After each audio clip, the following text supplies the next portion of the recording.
Hello, everyone. Thank you for joining the webinar, Speaking Truth to Power, Singapore's Pioneer Public Servants. We have two speakers today. Hoe Yeong is the editor of Speaking Truth to Power, and he's also a political analyst based in London. Adrian is a founding director of the Futures Office at National University of Singapore. Previously, he was a senior research fellow at Kuan New School of Public Policy. This webinar will run for an hour, starting with Hoe Yeong's presentation, followed by Adrian's speech, a panel discussion, and Q&A session. A quick housekeeping note, please mute your speaker and video at the same time. We have a lot of people joined today, so we like to make the seminar as smooth as possible. If you have any questions during the session, please write it down on the chat box and it'll be answered during the Q&A session at last. All right, I'll hand it over to Hoe Yeong. Thank you. Thanks very much, Sue, and thank you everyone for joining this webinar today. Most importantly, I hope you are safe and well wherever you are at this time. So let me just start to share my screen.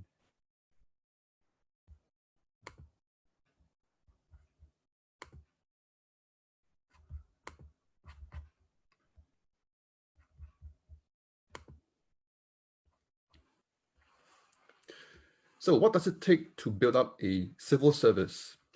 Much has been written about the famed Singapore civil service today. We hear frequently about its qualities of meritocracy, efficiency, and incorruptibility. But in comparison to the PAP Old Guard, for example, Lee Kuan Yew and the first generation leaders of the People's Action Party, there is much less in the literature on how the civil service was built up or on the first-hand experiences of the pioneer batch of civil servants, by which I also take to mean those not strictly in the civil service, but also those in the agencies like the Economic Development Board or the Singapore Armed Forces or the judiciary. Of course, this is in no small part due to the tradition of civil servants in many countries who have preferred to serve quietly in the background and not to upstage their ministers in public view. So what did it take to build up the Singapore civil service? This is more a question of more than a question of structures and of efficiency, important as those things are for delivering the goods, so to speak. I think it could be boiled down to one question, which we might focus on today, and that is, how are civil servants to work with the political leadership? This relates to debates in other countries too, like the UK, which even continues to this day. The debate on what does it mean for civil servants to be impartial and above politics. To be sure, Singapore's civil service did not start from a blank slate at independence. The civil service is the longest existing institution in Singapore today, and I'm not the first to make this observation. Others before me have done so.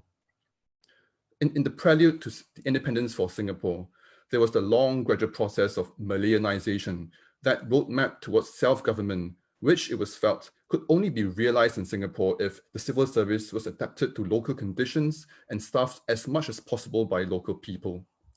So here in this next slide is a timeline of that process for those who might be less familiar with the situation of Singapore in the 1950s and 60s.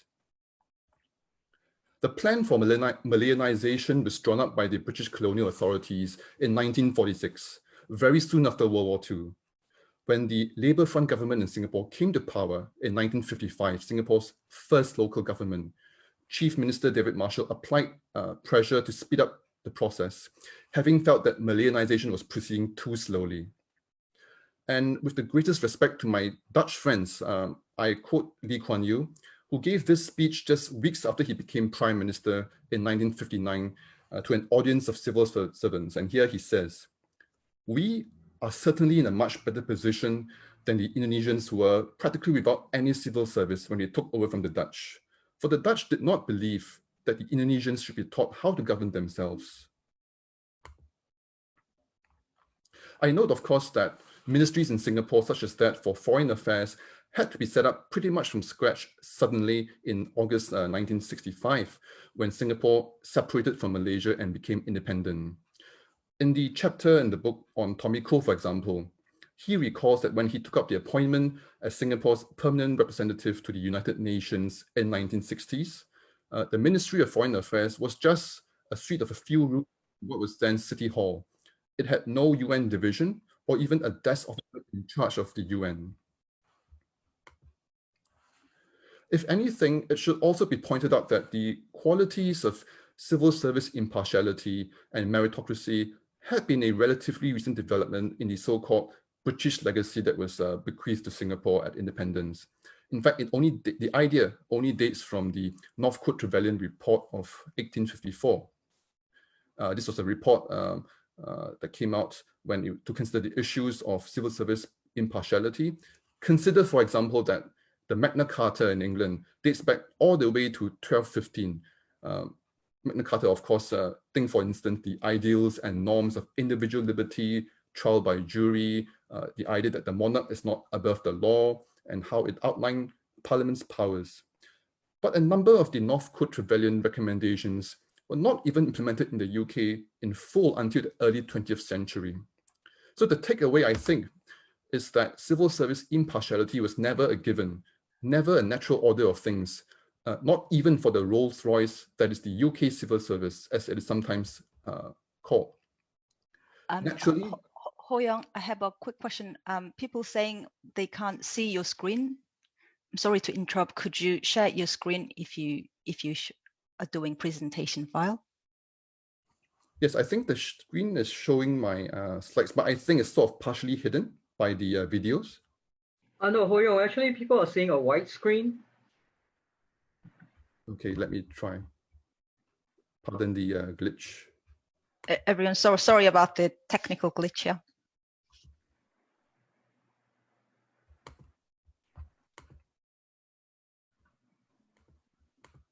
I think this should be better. Yes. Okay, this is it. Sorry for interrupting. Thank you, everyone. Yeah, please go ahead.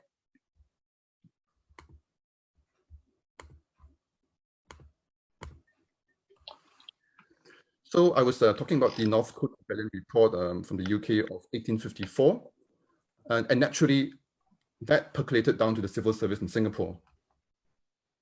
In the late 1950s, the Singapore civil service had a latent preference for the Labour Front government of Lim Yew Hock, compared to the then more left-wing People's Action Party of Lee Kuan Yew, as Goh Po Kwee bears out in his interview in the book.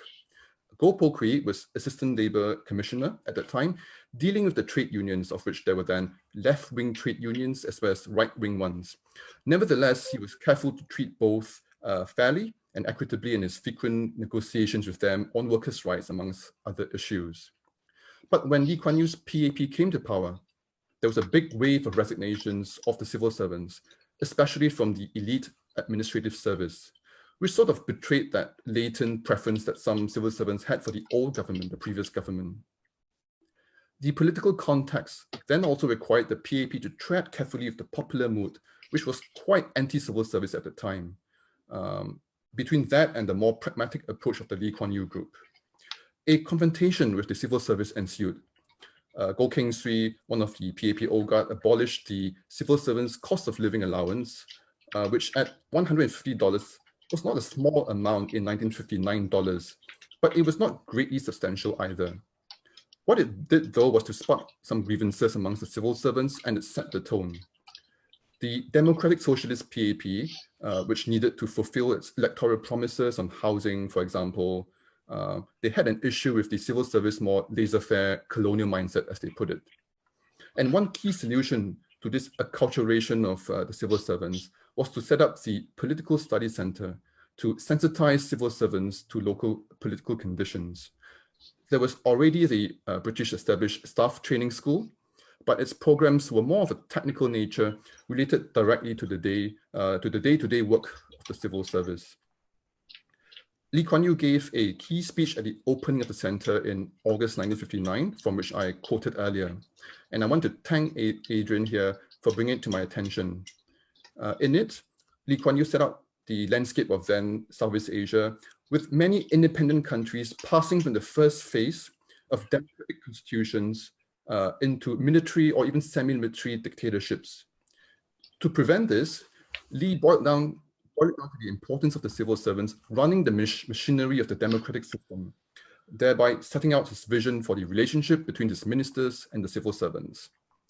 By 1968, the cost of living allowance was restored, and perhaps that firmly marked the end of the era of confrontation.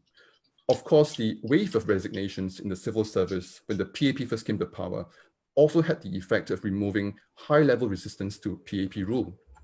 Of course, PAP ministers like Goh Keng Swee and Kenny Byrne themselves were former civil servants and understood what needed to be done. It meant that the political leadership was not aiming to suppress all questioning or any challenges from the civil servants. In the book, for example, there was the famous debate, but later in the 1980s, between that of the preference for an MRT system, a subway system versus an all-bus system. Debate was one example where there was real debate and genuine, rigorous debate between civil servants and the politicians. We also hear of other examples, for example, of Wee Chong Jin, the first local Chief Justice of Singapore, and surprised at his appointment by Lee Kuan Yew as Chief Justice, despite Wee's own social circles, which were more in the liberal Socialist Party circles, very different from Lee Kuan Yew's PAP. And when Tommy Koh was asked to see Lee Kuan Yew one day in 1968, Tommy Koh thought he was going to be admonished for, quote unquote, saying and writing all these nasty things about the government. He was partly joking perhaps, but instead he was surprised to be appointed Singapore's permanent representative to the United Nations. So some key examples of the working relationship between civil servants and ministers from the book also come from J.Y. Pillay, who served as PermSec in many ministries, later as chairman of the Council of Presidential Advisors, and also as Singapore's acting president. He was notably also the man behind Singapore Airlines, starting from the days when Singapore Airlines was a government company.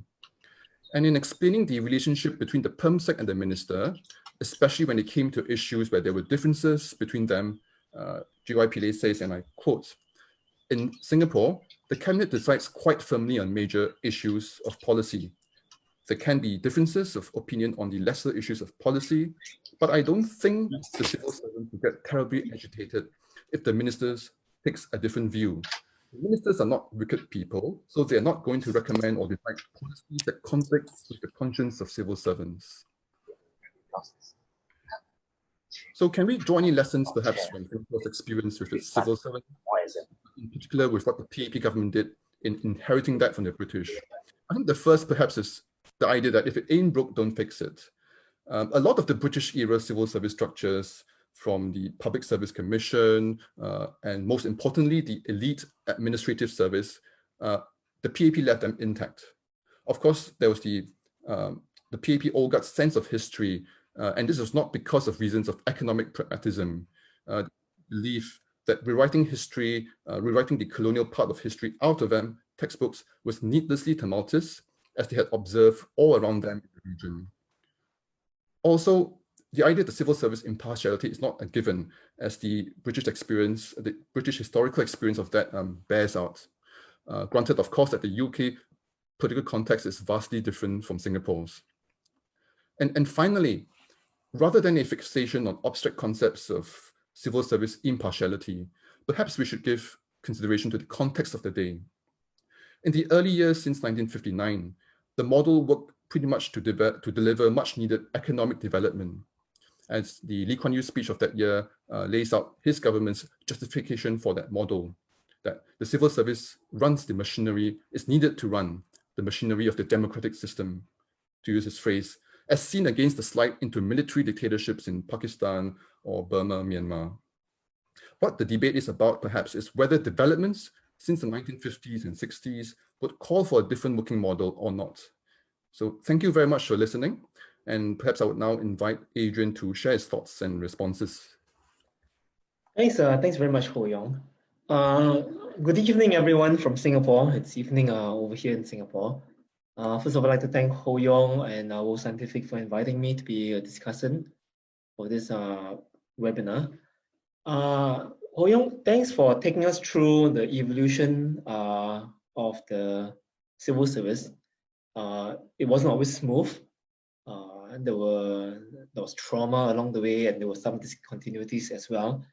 And I thought that what I would do right now is to really zoom in on the speech by Lee Kuan Yew in 1959 that we actually spent some time discussing I think just last week. So if you don't mind, I'd like to share my screen in order to mitigate any technical failure. This is a one slide that I'm sharing, so hopefully that works. So if you can see my screen, I'd like to zoom in on the 1959 speech that Lee Kuan Yew gave to the civil service that he had just inherited. And this was on the occasion of the launch of the Civil Service Political Studies Center. I think you talked about that just now. I think it's actually worth zooming in on this little blurb here. And to me, I know very often stories are far more complicated. You cannot really posit a single cause or a single point of origin. But this to me sums up very nicely. I think this was very influential in shaping the relationship between civil servants and the political masters, in laying the groundwork for how the civil service would develop from the time onwards right through to the present. So just let me take you through this, this quote, which is full of all the things that you would associate with the Singapore story. So Lee Kuan Yew is speaking to the civil service, but you can actually read him as speaking to society at large. He's actually speaking to two sets of audiences. He says, the mass of the people are not concerned with legal and constitutional forms and niceties. They are not interested in the theory of the separation of powers and the purpose and function of a politically neutral public service.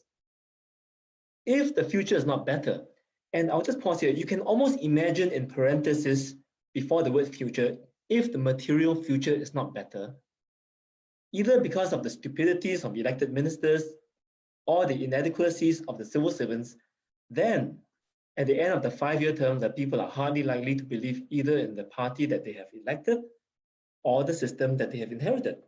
And then that quote, you can see all the elements of not just the Singapore story, but in particular the relationship, all the elements that are present in that relationship between the civil service and the political leadership. You see pragmatism, right? So this is where Lee Kuan Yew is talking to the people.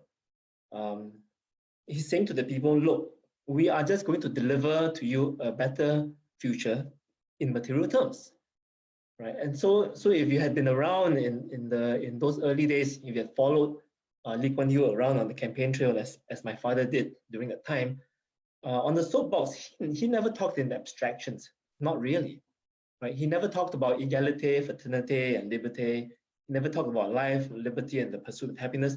He says to the people, listen, if you vote for me, I'll make sure there are schools for your kids to go to. I'll make sure there are jobs. I'll make sure your roofs don't leak anymore. I'll make sure there's public housing. And in return for that, if I deliver on that, all the more you should vote for me the next time. So you see elements of pragmatism. You see elements of performance legitimacy. You also see that there's a very strong developmentalism agenda at stake here, right? This is all about bread and butter issues during those days. It's asking the people, please defer your aspirations and demand for all these liberties to do with freedom of expression and separation of powers and so forth, because we got bigger things to take care of right now, right? Survival, economic survival, and survival in all the other aspects of a very young nation born in trauma. So this is Lee Kuan Yew speaking to the electorate. He's speaking particularly to the civil service. And what he's saying is, listen, the people don't care whether you are the appointed official or I'm the elected official. If together we don't deliver on the goods, then people are just going to be disenchanted with the party and they're going to take it out on the civil service, and they're not going to make a distinction between those in charge of politics and those in charge of administration, right? So this really set the tone for the relationship between ministers and the civil service. It's very much a sense of a shared fate, right? So all of this, I think, in a sense, shaped that relationship throughout the 50s and 60s. You see other elements there as well. Earlier I said that if the material future is not better, so Lee Kuan Yew is talking about progress in very concrete terms, right? I guess the problem for having this kind of public service bargain, it is embedded in a bigger social contract that is framed in pragmatic and developmental and material terms, is that things change. Things change, right? The opening statement by Lee Kuan Yew, where he says, the people are not concerned with legal and constitutional forms and niceties. You can almost assume that with a society that becomes more educated, becomes more affluent, there comes a point in time where actually they are indeed very much concerned with legal and constitutional forms and niceties. And they are indeed very concerned and interested in the theory of separation of powers and so forth. And I guess the point I'm trying to make is that the story gets more complicated. This was a public service bargain that was struck in actually a simpler time, even though those times were traumatic, chock full of the challenges that you would associate with decolonization and having to get off the ground in terms of the economic development. So I guess what would be useful now for us to discuss, Hoe Yeong, is what has changed, right? Singapore is now a developed country in many senses of the word. Does the economic imperative still hold? And I suppose over time, the relationship between civil servants and the political masters has also evolved beyond something that was fairly informal to something that's more formal and professional. So one of the things that's quite interesting to note is that from the 50s and 60s, and there was also a sense of many of the people knowing each other from way back, and carrying on that relationship into government and politics. In those days of the 50s and 60s, there was probably a more informal way of working that was very often based on personal relationships, and those relationships were very much personal to holder. And again, given the relatively low education levels in Singapore, and also given the fact that many people were more interested in bread and butter issues, I don't think citizens cared overly much about the distinction between politics and administration, where the line was that existed between ministers and the perm secs. Fast forward to today, how has that changed? Today we're looking at the civil service that is far more professional than as compared to the past, and also having to exist amidst more rules governing the conduct, what they can and cannot do and say in public, and how they should or should not act with regards to their colleagues from the political domain. So I think maybe right here I'll just stop, and if maybe I'll ask a question and we can have a discussion based around that. Has today's context changed so much that we need to rethink that bargain that was struck all those years ago between civil servants and their political masters?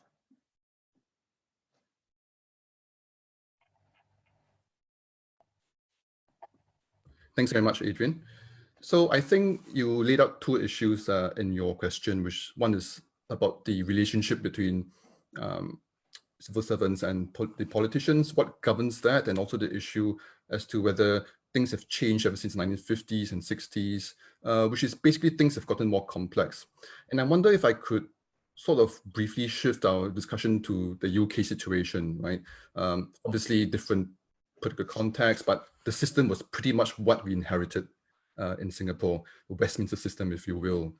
And the debate in the UK still continues to go on about civil service impartiality, especially over the issue of Brexit, where there was some sense in certain circles that the civil service were not very hot about the idea of Brexit, that they were stalling the politicians. Also back in 2012, there was a major relook at this review of this issue of civil servants and politicians. Interestingly, the report was also called Speaking Truth to Power. So that's really a recurrent theme, isn't it?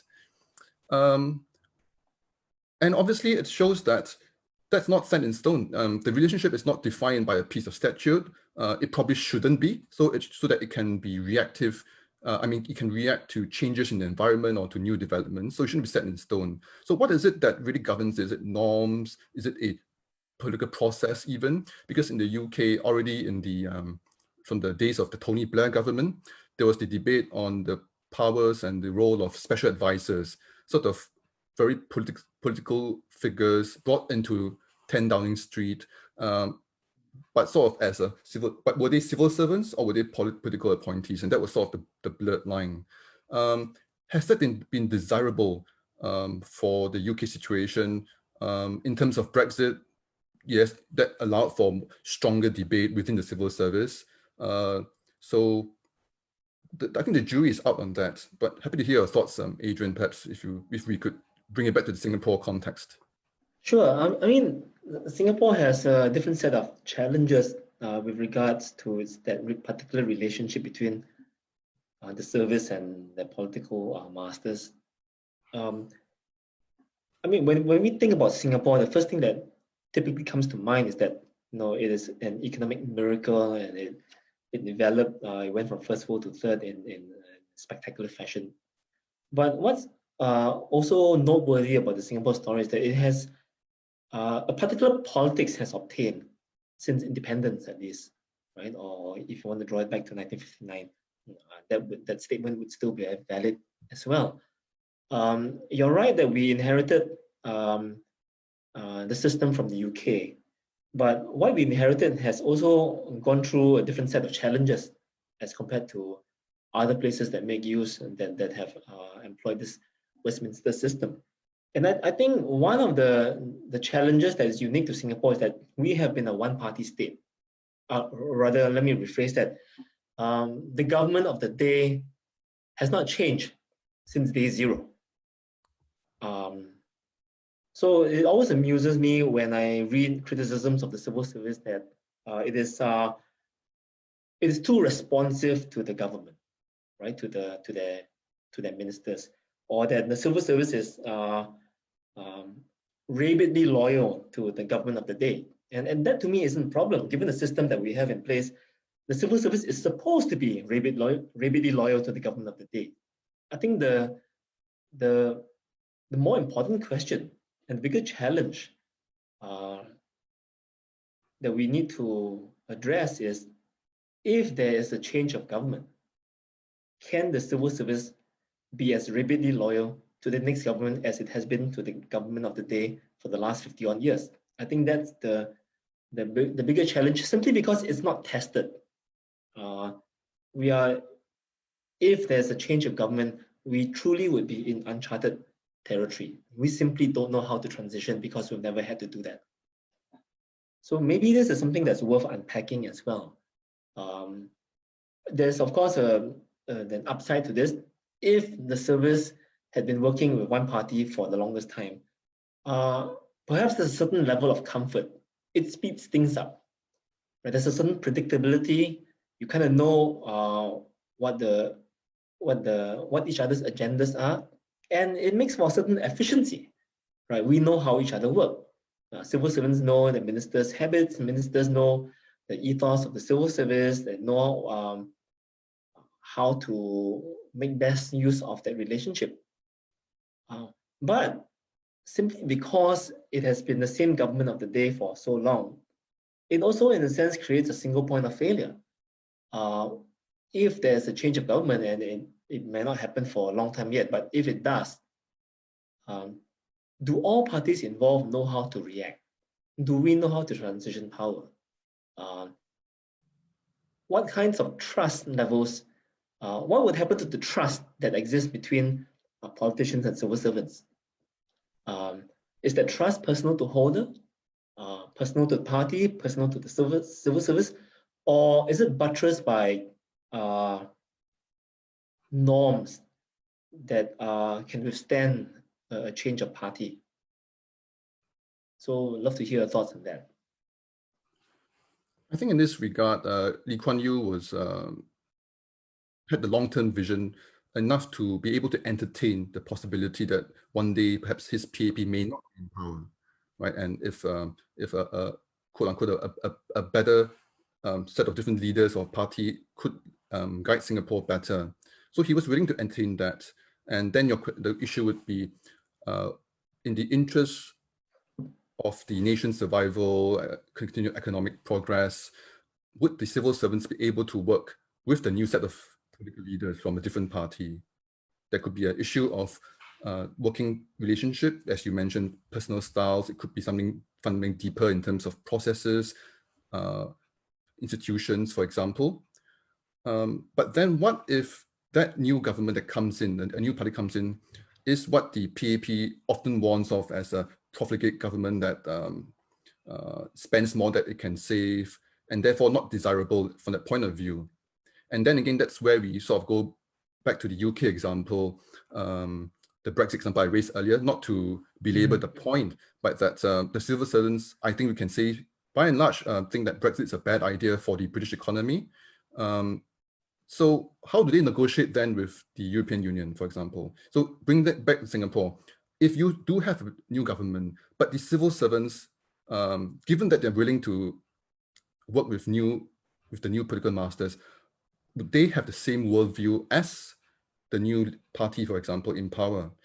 Given that they've been culturalized to the PAP's way of working, and of course the whole worldview of the PAP, economic assumptions of the PAP and the working fundamentals of the PAP for 60 years. No, I think that's a good point. I mean, the US has a fundamentally different system compared to what we're talking about, but I think it's worth citing it as an example because, I mean, we knew early on after the inauguration that the Trump presidency, the Trump administration was going to be somewhat different, and I suppose I'm understating it a little. And you recall that at some point when things seemed to be working not so well, there was an anonymously penned op-ed. I can't remember which paper it was. It could have been the Post, it could have been the New York Times,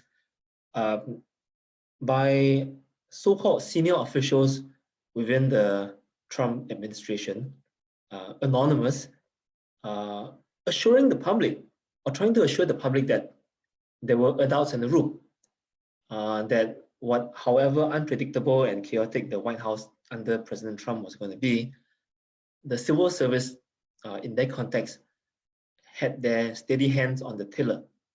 And it was meant to reassure. The problem is that it reassured some, it disturbed a great deal many other people, because this was really an instance of a group of people acting as a deep state, right? They had no mandate. For all of the president's foibles, it was not the place of unelected officials to thwart the so-called democratic will of the people. So coming back to the local context, right? To use a word, if a profligate government should obtain one day, what is the role of the civil service? And that opens up a can of worms, simply because the civil service has no mandate. It ought not, and it cannot act as some power behind a throne that's occupied by someone who is incompetent or inefficient or outright corrupt. So I don't have any answer for that, but it certainly does give rise to the separation between what the politicians do and what the civil servants do. There's a school of thought that says that the civil service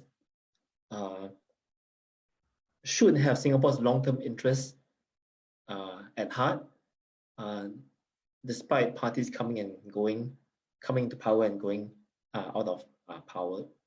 But where do you draw the line? And what exactly do you mean by the civil service having Singapore's long-term interest at heart? At best, they can, to use your title, speak truth to power and caution against certain policy decisions. But for the civil service to outright frustrate their political masters, I think that's really a slippery slope. That could possibly do more harm than good in the short and even in the long term. Right. Perhaps I have two responses to that, two issues to flag up. The first, that even in the US, where a new administration, a new president would sort of have their own political appointments throughout the whole civil service, and that sort of comes and goes with the administration, be it Republican or Democrat. But even in that kind of system, you have notable figures who had served in different administrations across different parties. So I think we had been discussing previously about Alan Greenspan, who served as chairman of the Federal Reserve over successive Democratic and Republican administrations. More recently, I can think of Robert Gates, who was the defense secretary after Bush and Obama. So I think even in the US system, that kind of continuity is appreciated. And there's also a sort of there's a possibility for that to work well. So I think, of course, things may have changed ever since then with the more polarized politics. The other thing I want to say is that, bringing back to Singapore again, the best example, historical example we can think of is 1959, basically, where there was a change, perhaps the last change of government in Singapore. Obviously, the previous government before the PAP was sort of a limited self-government with more limited powers. But there was this transition they had to negotiate. And as I alluded to in my earlier presentation, there was a wave of resignations amongst civil servants who just could not agree with the PAP. Granted that they had the perception that the PAP was very left-wing. Some of them thought that it was basically very communist or had communist elements in it. But obviously the PAP turned out to be a much more moderate force after a few years than they had feared. So what would we be seeing perhaps if there were a potential such change of government again? I think you probably just see a lot of resignations. People just on a fundamental issue of belief or principle just do not want to serve under a new government, a new party in power, or may not agree with their manifesto, may not agree with their programs.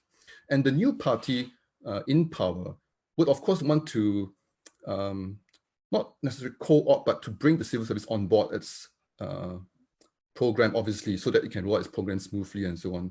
And I don't know, maybe there'll be also a new political study center for the new government of Singapore, hypothetically, to sort of sensitize the civil servants to a different political landscape. So I think these two things may happen in Singapore.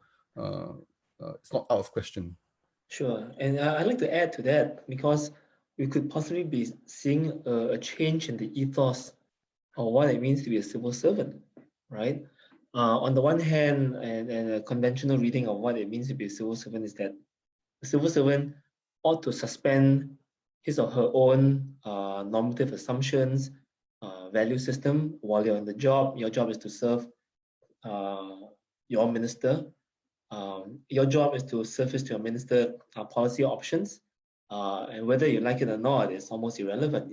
You, in fact, have to take on board your minister's politics, because it wouldn't do for you to surface a policy option to a minister which would constitute political suicide. So you really do also need to master your principles, manifesto, and so forth. The point I'm trying to make is that I think for a long time there was an expectation that as a civil servant, you suspended your own preferences, your own expectations, and you were supposed to serve while politically sensitive to your principles agenda, but you yourself were almost a political atheist in a sense. Fast forward, and that also carried very much into the 70s, right? We seem to have skipped from the 50s, 60s, rushed through the 70s and talked about some of the future challenges. But by the 1970s, when the PAP had kind of consolidated its power, which also prompted Chan Heng Chee to comment that this was the advent of the administrative state. And the civil servant during the time in the 70s also morphed into more of a technocrat. It wasn't so necessary for the civil servant to be so tuned into the politics, if simply because politics had been sorted out, right, by the PAP consolidating its power. So I think for a very long time, the civil service also operated in a very technocratic fashion, to which it has become very accustomed. Now, you fast forward to today, and you can imagine the young men and women who are entering the civil service,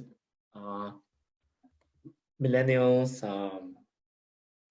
Gen Ys, Gen Zs, growing up in the social media environment, ever eager to put forward their own views on all subjects and all current affairs and what have you. Having a very strong sense of what they stand for, and if they enter into a civil service job that requires them to suspend their own normative preferences, their own worldviews, and what have you, could they operate, right? Could they operate in this kind of environment? And that's an open, that's a question that's worth pondering, because, right, this wave of new people are going to hit us at some point, and there may well be a generation clash, right?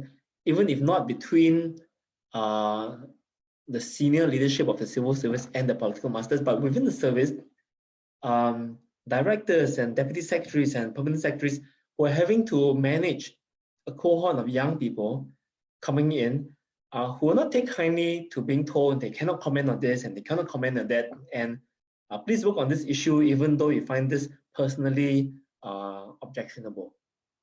How is the service to adapt to these new times? It's also something that's worth considering. Thank you, Adrian.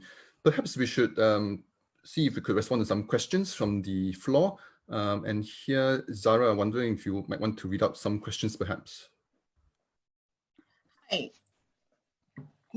Hoe Yeong, there are no questions so far. I'm just going to ask the audience again if they have any questions. If they like to type it in the chat box, and I'll read out the questions to the panel. Anyone has any questions, please?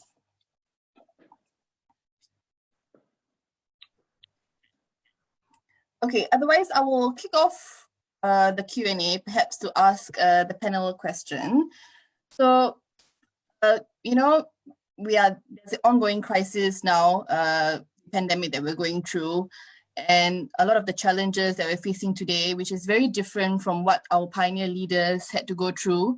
So what do you think are some of the lessons that we could actually adapt or can be applied to our current generation of leaders?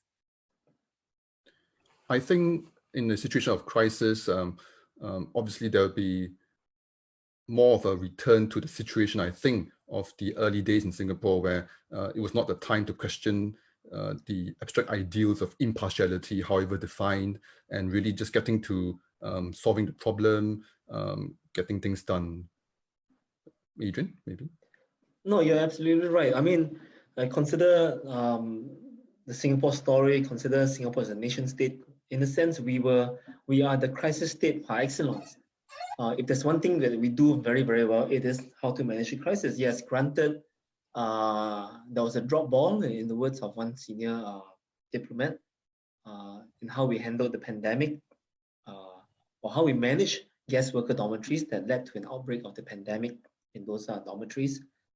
But by and large, when it comes to a crisis, simply because of this very close-knit relationship between ministers and their permanent and their civil servants, and it's not just vertical but across as well.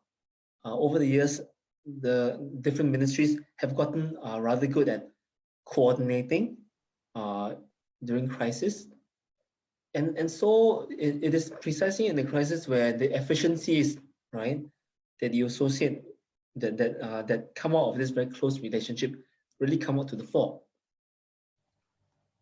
It's, I think, the other times that are shy of a crisis where perhaps some cracks might start to appear. Thank you, Adrian.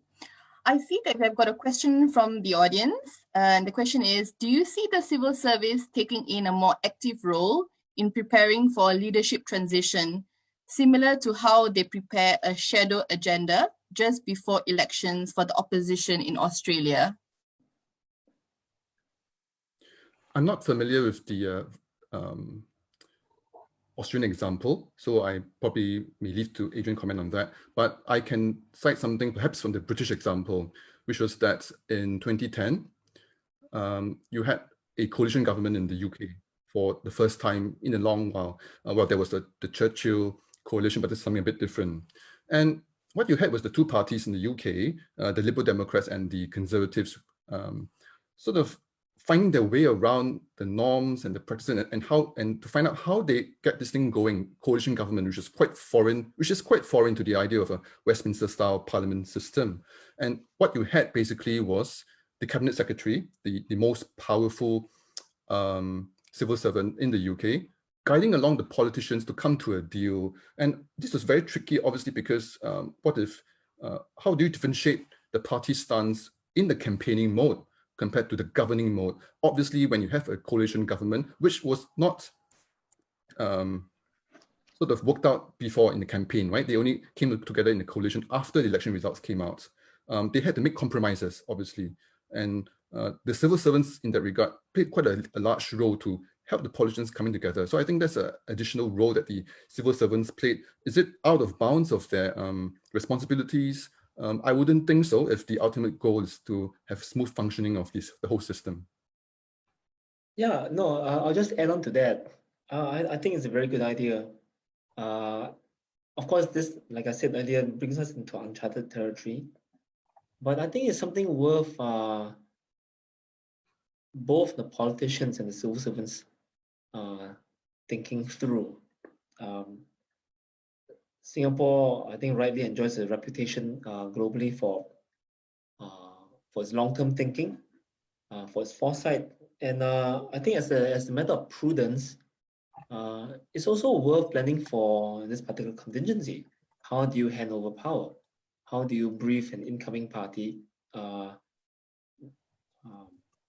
in all the way from policies to continuity of operations and administration and so forth? I think this is something that is worth looking at. I think the other point I would add is that I think it's rather rare to have a shock defeat. I think certainly in the Singapore context, what you would see happening is not a sudden change of government, but I think in subsequent elections, maybe the vote share of the incumbent starts to come down. And that's a kind of a weak signal, right? It signals that perhaps the supermajority of the incumbent might no longer obtain, and as a matter of prudence, the civil service should prepare for a time that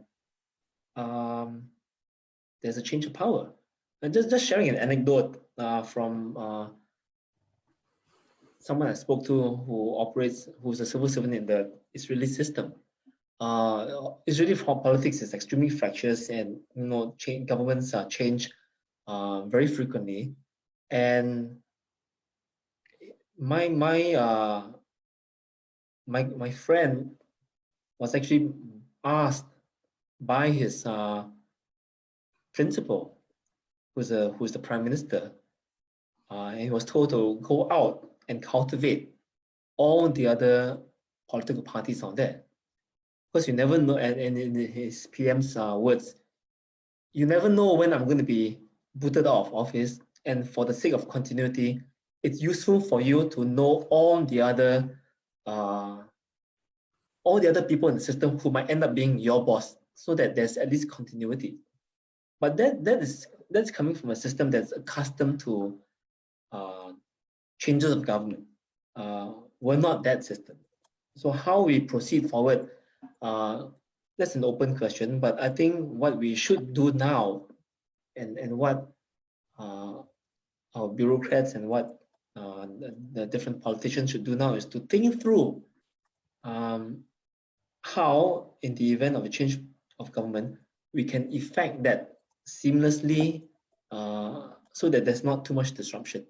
I mean, the change of government is disruptive enough without the wheels of governance grinding to a halt. One thing, if I could add also, Adrian, is that I think Singapore, unlike the UK and other countries and systems, many of our civil servants have gone into politics. I think it's fair to say it's more than the UK for sure. And now you also see, for example, civil servants, former civil servants in Singapore joining the opposition parties, right? So that's something you don't hear of really in the UK system. If you were a very senior civil servant or civil servant in the UK system, you could sort of retire into the House of Lords, sort of play a role still, not really political, but still actively contributing to policy making. In that regard, therefore, there might be some groundwork where continuity may be possible, and therefore make it smoother. Just want to bring that point up.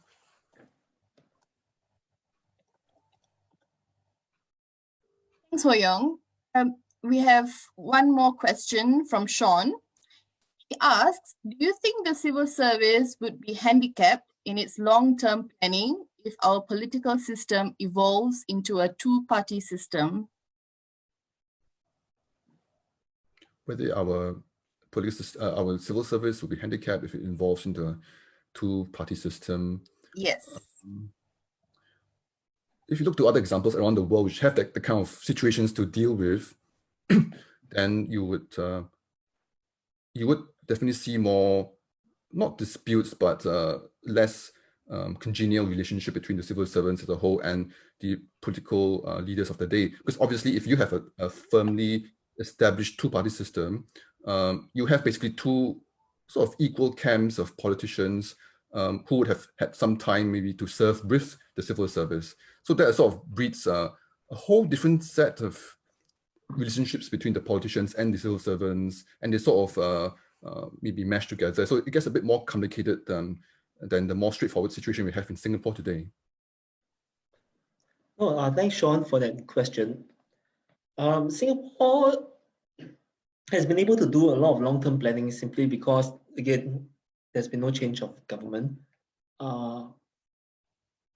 So we were always able to think 10, 15, 20 years ahead. And there's some things that require you to think 10, 20 years ahead. Defense procurement, and many issues that do not fit very neatly into the 5-year electoral cycle. And if Singapore ends up being a two-party system with the prospect of a change of government every 5 years, then unless we figure a way to transition seamlessly and to ensure some form of continuity, it gets very disruptive indeed.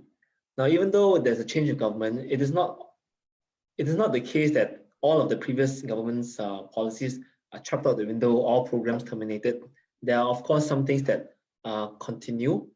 I think it's also fair to say that very often there's overlap, at least in principle, between different manifestos. And perhaps this is where the civil service can play a role in ensuring that there's continuity on issues that the parties might agree with. And I think going forward, not just Singapore, but many governments are going to have to confront a suite of problems that do not and cannot possibly be solved within a single term of power. I'm talking about the planetary crisis, I'm talking about climate change, chronic recurrences of pandemics, right? Which would be best solved if there's some sense of continuity in terms of responses. So I think, Sean, you raise a good point. I think the civil service does have a role to play in trying to ensure a continuity for the things that should continue. If I could also add there, Adrian, I think what you see in the Singapore political landscape too is that if you look at the major opposition parties, those that which is in parliament, as well as some of the more bigger parties, they're sometimes accused of being PAP light, right? Being a so-called moderate force, not very much different from the PAP, maybe want some tweaks to policies. But this is not to make a value judgment on those parties, but really to say that I think it's a reflection of the wishes of voters. I don't think voters as a whole in Singapore want very radical change. They may not be very happy about certain policies, want some tweaks here and there, but not looking to fundamentally revisit the whole idea of what Singapore's governance is about. No, you're right. And if that is the case, and if that persists, then actually the civil service, the challenge to the civil service is far less challenging than if there were an outright change of government. Because if opposition politics remains rooted in the notion of providing a check and balance, of scrutinizing the government's policies and its implementation, then how the civil service has to meet that challenge is a little bit different. No, it's not a little bit. It's vastly different from if it had to brief the incoming party wearing a different color.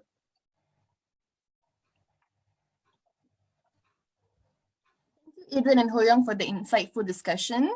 I will now hand over the time to Sue to wrap up the session. Sue, please. Thank you. Thank you, Adrian and Hoe Yeong, for the speech. It was very informative and useful. And thank you, everyone, for joining the webinar today.